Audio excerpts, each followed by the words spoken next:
Hello hello hello दोस्तों,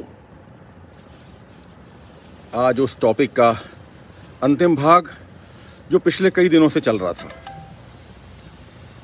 मैं life appreciation coach Maninder Singh Chandok आपसे बात कर रहा था कि जीवन में कौन सी 4 चीज़ें बहुत आवश्यक हैं। आज उसका मैं समअप करूंगा। ये वीडियो, ये एपिसोड उसका समअप एपिसोड है, क्योंकि जो 4 चीज़ें मैंने बताई हैं उनको रिफ्रेश करना और उनको कमिटमेंट लेना कि हम अपने जीवन में उतारेंगे, ये एक बहुत इम्पॉर्टेंट कार्य है।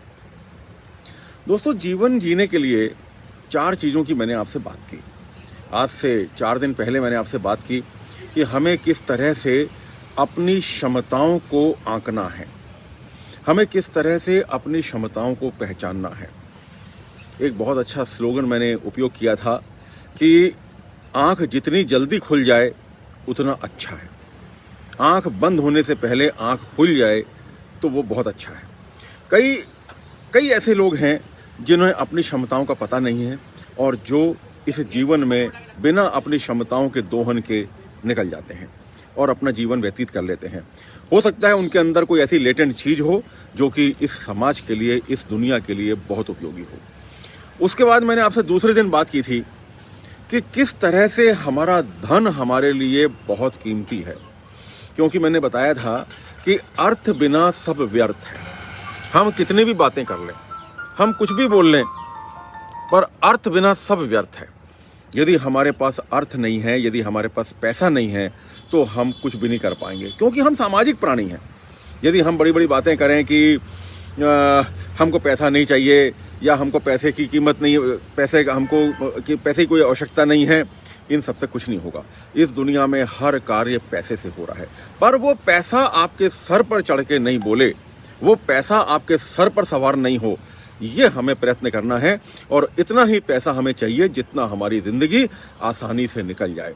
कबीर ने कितना अच्छा कहा था, कितना बढ़िया कहा था कि कबीरा खड़ा बाजार में सबकी मांगे खैर, ना काहू से दोस्ती ना काहू से बैर।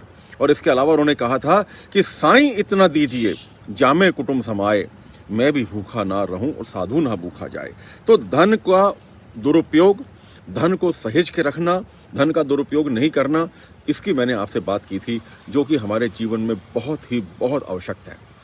तीसरी मैंने आपसे बात की थी कि हम किस तरह से, पहली बात हो गई अपनी क्षमताओं की, दूसरी होगी धन की, और तीसरी मैंने आपसे बात की थी कि हमें अपने किस तरह से सगे संबंधियों के साथ संबंध बना के रखने चाहिए।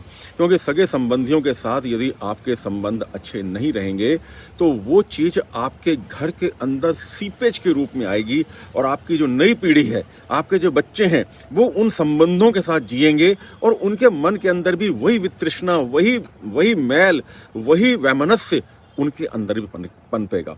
आप तो अपने संबंधी के साथ, आप तो अपने सगे संबंधी के साथ अपना वैमनस्य निभा रहे हैं, मगर उसकी आप एक पौध अपने बच्चों के मन में भी पैदा कर रहे हैं। मैंने बताया था कि एक परिवार था जिसमें जो माँ है वो अपने सास ससुर के साथ बहुत बुरा बर्ताव करती है और बच्चे उसको देखते हैं, तो क्या बच्चे उस चीज़ को सीखेंगे नहीं? कल मेरी आपसे बात हुई थी कि किस तरह से हम अपने मित्रों को बना कर रखें, अपने मित्रों को सहेज कर रखें, क्योंकि मित्रता है तो बहुत बड़ी चीज़ है। मित्रता एक ऐसी चीज़ है जो कभी भी ज़िंदगी में, मित्रता एक ऐसी चीज़ है जो कभी भी ज़िंदगी में किसी तरह का मोल नहीं मांगती। मित्रता निस्वार्थ रहती है, मित्रता में कोई स्वार्थ नहीं है, और यदि स्वार्थ वाली मित्रता है तो वह एक व्यापार है, उसके अलावा कुछ नहीं है। मित्रों को सहेजें, मित्रों के साथ किसी भी तरह का धन का आदान प्रदान करते समय, लेन देन करते समय बहुत ही सतर्कता बरतें। पहले से सारी आपके टर्म्स कंडीशंस क्लियर हों, नहीं तो मित्रता में कहीं ना कहीं दाग लग जाएगा, मित्रता में कहीं ना कहीं जंग लग जाएगा। अपने मित्र को जन्मदिन के अवसर पर बधाई दें, अपने मित्र को मैरिज एनिवर्सरी के मौके पर बधाई दें। अपने मित्र को यदि उसने कोई बड़ा अचीवमेंट पाया है, यदि उसने कोई नया कीर्तिमान स्थापित किया है, तो उसको बधाई दें। आप बधाइयों के देने के रास्ते खोजें, क्योंकि आप देखेंगे कि कई मित्रों से आपकी साल 2-2 साल, 3-3 साल बात नहीं हो पाती। तो ऐसे कुछ कुछ दिन चुनिंदा चुन लें जिस दिन आप अपने मित्र को फ़ोन करके उनको इन दिनों की याद ताज़ा करते हुए उनको बधाइयाँ दें। किसी के खुशी में शामिल होना, किसी के दुख में शामिल होना हमारा पहला कर्तव्य होना चाहिए, क्योंकि हम सामाजिक प्राणी हैं और समाज के अंदर रहना, समाज के नियमों का पालन करना हम सबका कर्तव्य होता है। तो ये 4 चीज़ें आपसे बात की थी। रितेश ओझा जी मुझे देख रहे हैं, आपका बहुत बहुत धन्यवाद। संजय चांडक जी मुझे देख रहे हैं, आपका भी बहुत बहुत धन्यवाद। दीपक श्रीवास्तव जी मुझे देख रहे हैं, आपका भी बहुत बहुत धन्यवाद। आप सबका बहुत बहुत धन्यवाद जो अपना कीमती समय सुबह सुबह जब 11 बजे मैं लाइव आता हूं, आप अपना कीमती समय निकालते हैं और एक 5-10 मिनट मुझे सुनते हैं। उससे मेरे अंदर जो उत्साहवर्धन होता है, शायद यही कारण है कि मैं लगातार 3 माहों से सुबह 11 बजे बोलता हुआ चला आ रहा हूँ। मैं कहीं भी रहूँ, चाहे भोपाल रहूँ, चाहे इंदौर रहूँ, चाहे ग्वालियर रहूँ, चाहे जबलपुर रहूँ, चाहे कहीं रहूँ, मैं कोशिश करता हूँ कि 11 बजे मैं ठीक इस प्लेटफॉर्म पर हाजिर हो जाऊँ और जो भी अपने विचार हैं वो आपके सामने रखूँ। शायद इन विचारों से किसी मित्र के मन में कोई छोटी सी भावना आ जाए, किसी का जीवन संवर जाए, तो मेरा जो ये जीवन है अभी तक जो आया है, जो अभी तक मैंने सीखा है, वो अपने आप में परिपूर्ण हो जाएगा। तो मित्रों, आज इस टॉपिक को मैं समाप्त करता हूं। जीवन जीने के, जीवन को सफल बनाने के 4 जो मैंने आपके साथ चीजें शेयर की, आप इन पे चर्चा करिएगा, आप इन पे मनन करिएगा, तो आपको लगेगा कि ये कितनी इंपॉर्टेंट चीजें हैं।